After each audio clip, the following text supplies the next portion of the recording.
The principal electrolytes that I think you should be concerned with include sodium, potassium, and I believe we left off at phosphate, yeah? Mm-hmm.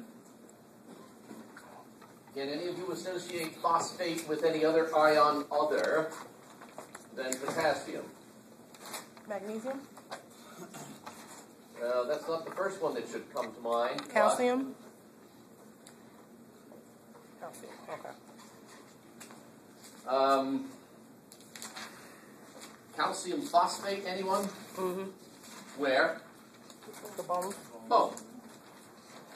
Calcium phosphate. So much of the phosphate in your body, if it's not inside the cells associated with potassium, it is deposited outside cells in an intracellular matrix, something called calcium phosphate. You may have heard it known as, referred to as hydroxyapatite. It's this stuff, the hard part of bone, yeah? Calcium other than bone, you seen it anywhere else? Somebody say blood clotting. Yeah, blood clotting. Oh, good. Somebody say cardiac muscle contraction. Cardiac muscle contraction. Yep, you're right.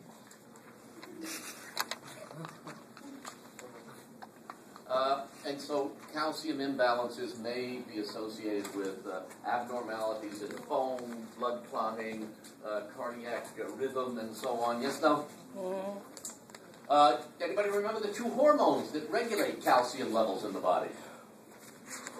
You heard about them last semester when you did the chapter on bones. No. Parathyroid hormone is one, And thyroid? and calcitonin is the other. Remember? Oh, no. Yeah. I don't remember that. CT, thyrocalcitonin, osteoblast activity, bone formation. Yes, no? Okay. Oh, okay. We'll go with it. Other electrolytes that you should be concerned with.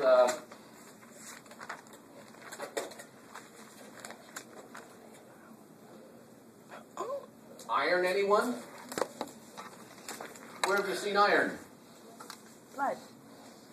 More specifically, Hemoglobin. in the hemoglobin, yeah. And when you think of hemoglobin, you think of oxygen transport, yes, no?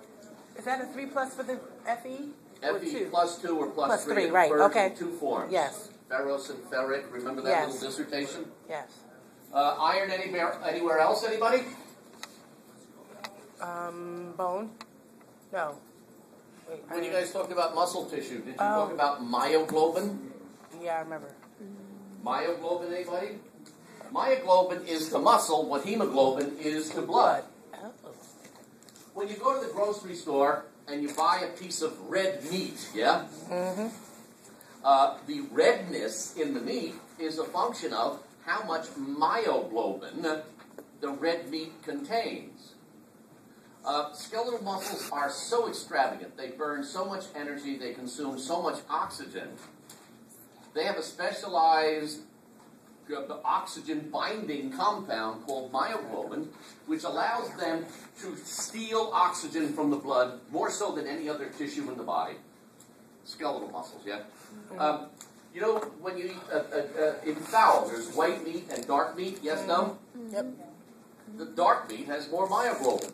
Those are the muscles that work longer and harder. Aren't they on the legs of the chicken? Mm-hmm. The chicken uses legs to stand. Domestic chickens, they don't fly, do they? Mm-mm. So their breast meat is white meat. Wild fowl, ducks, geese, turkeys, wild turkeys, they're all dark meat. Mm-hmm. Myoglobin, iron, oxygen, hemoglobin, iron. How about this one? Oh, yeah. Oh yeah, what? Iodine. Yeah, that's what it says. Thyroid hormone? Yeah.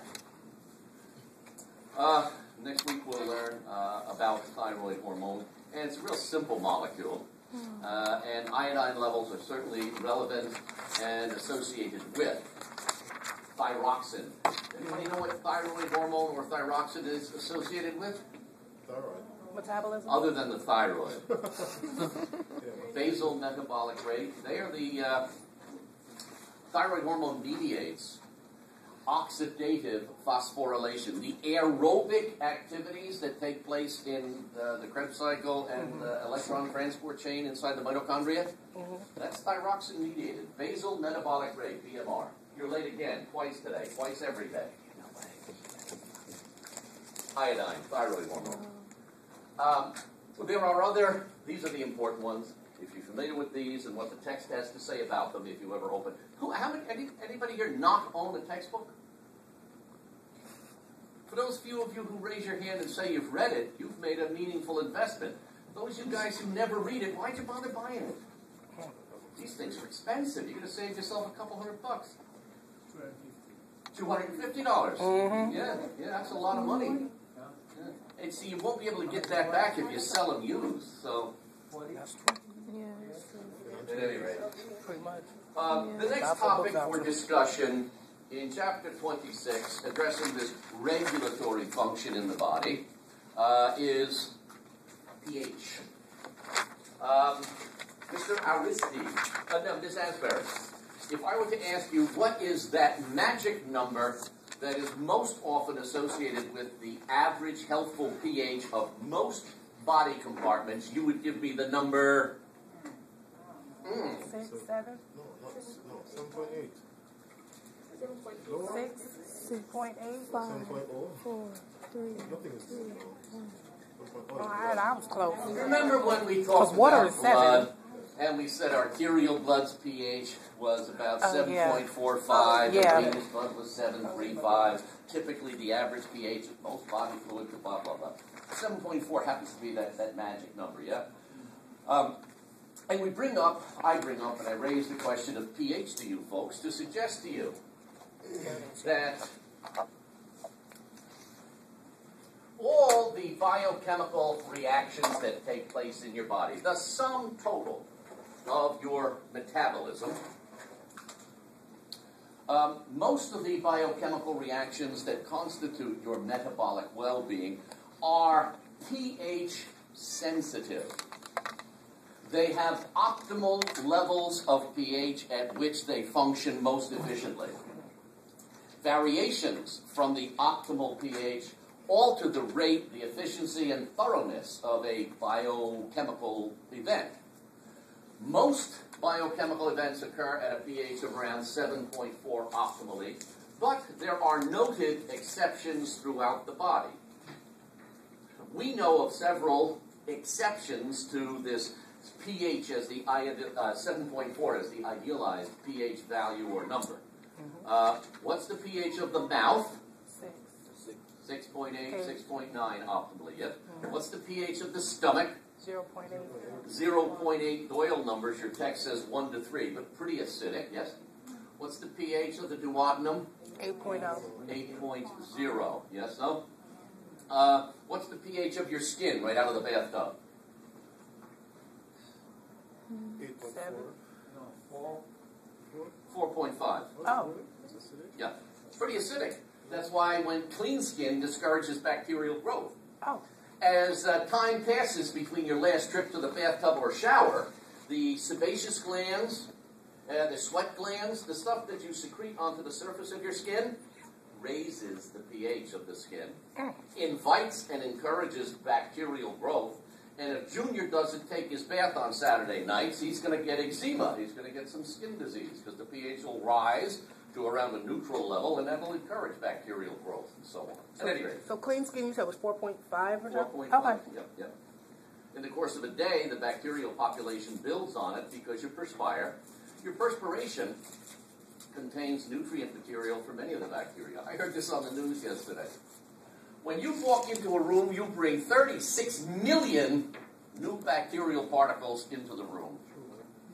I don't know where they got that number from, but it's impressive. Skin. pH of the vagina, anyone? It's higher than 7. No, lower than 7 because it's acidic, right? It's about 4.5. Okay. Yeah, it's pretty acidic, yeah. I keep forgetting which one is base and which one is acid. That's why. So, skin, mouth, digestive tract, vagina. pH of urine, anyone? Oh. Oh, 6. 5.4. Making up numbers as you go. 6.0, remember? Yeah. That's acidic, so. Yeah, that's the number, I think that's the number we put on the board the other day, 6.0, yes? Yes? Anyway. All right, so the idea is that with those few accepted locations just mentioned, most body fluid compartments, most compartments where biochemical events are necessary to preserve and maintain the homeostasis and well-being of the surrounding tissue bed, the reactions require a pH of around 7.4. There are metabolic conditions and circumstances which will allow the pH to drop. Physical exercise, skeletal muscles produce lactic acid, the pH drops. A diabetic or somebody who's starving or hasn't eaten in 3 or 4 hours. Ketogenesis, keto acids in the bloodstream, yes, no? Any number of other respiratory conditions where you're breathing slow and accumulating hydrogen ions, the pH will drop. Most of these body compartments which idealize or optimize their efficiency with a pH of 7.4 can suffer pH reductions to around the level of 7.0. The efficiency, the rate of the reaction in those respective areas will be lessened to some extent, but will still operate, still function. However, typically, anything below a pH of 7.0 may in fact compromise, challenge, or shut off those biochemical events necessary to maintain the homeostasis of the surrounding tissue. The condition under which this occurs is known as an acidosis, yes? You don't want to become acidotic. You don't want too much acid. Similarly, those same bodily compartments or locations can tolerate an increase in pH up to around 7.8, maybe 8.0, and still function, be somewhat compromised or diminished in efficiency. However, anything in excess of 7.8, 8.0, if you get too high,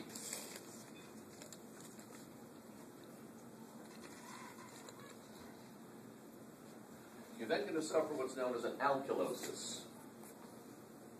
And if you are in acidosis or alkalosis, you can expect there to be some consequences, some physiological consequences. So, the body makes every effort it can to prevent dramatic pH swings. Changes in pH are regulated or controlled normally by 3 levels of activity, 3 metabolic areas that the body is capable of exerting to regulate or control pH. The first level of control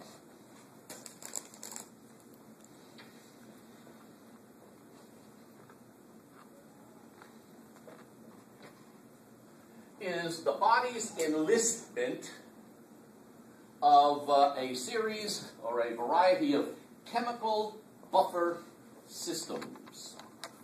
Mr. Camacho, Ms. Adehuega, what is a buffer system? Do you remember from A&P 1? Not neutral necessarily. Safe zone. In the optimal range. How? What is a buffer? How does it keep the pH from changing dramatically? Well, that's one type. That's a specific example. More generally, a chemical buffer system is a pair of chemicals, a pair of related chemicals. And this pair of related chemicals, one of these, of the pair, tends to be acidic, the other tends to be alkaline. A mild acid or a mild alkaline base or salt. A mild acid or acidic salt, a mild base or basic salt. If, listen to this, don't write anything else yet. We classify acids and bases very generally as strong acids or weak acids, strong bases or weak bases. what is an acid? What's an inorganic acid? An inorganic acid is somebody who gives off free hydrogen ions, correct? Mm-hmm. That's what makes you an acid, your ability to produce H plus ions. If you produce them at a very rapid, very extensive rate, you're a strong acid. If you only give off a few, and you give them off reluctantly, you're a weak acid, yeah? It sounds contradictory. Listen to this. A strong acid gives its hydrogens away. A weak acid tends to hold on to them. Yes, no? Mm-hmm. Similarly with a base.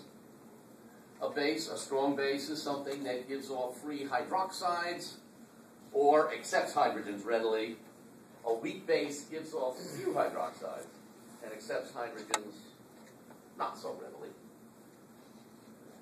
In the body, there are 3 chemical buffer systems that we utilize. The first of these 3 chemical buffer systems to mention is the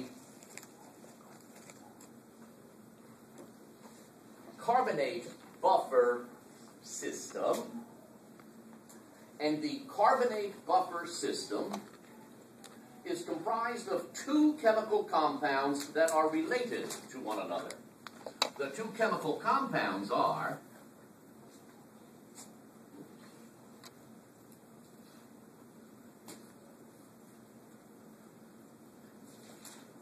H2CO3. You know that's carbonic acid, isn't it? It's a pretty weak acid. And a related compound, that's club soda. Carbonic acid, that's club soda. That's not a real strong acid. And its basic partner is a salt called sodium bicarbonate. You've seen both of these, yes, no? Was it baking soda or baking powder? Listen to this. The carbonate buffer system is the most widespread, the most readily utilized, the most well-distributed buffer system throughout the body. The carbonate buffer system works in more places than anybody else does. It's highly generalized. Something you should know about the carbonate buffer system. This is a little extra information. You know your body is in balance, pH-wise, if the ratio of carbonic acid to sodium bicarbonates in the bloodstream is fixed around 1 to 20. That's an incidental fact. But this, more importantly, something for your understanding. In the event, this is how the buffers work, by example, if in the event one tends to accumulate strong acids, and hydrochloric acid is a strong acid, we would have the basic salt of the buffer pair react with the strong acid,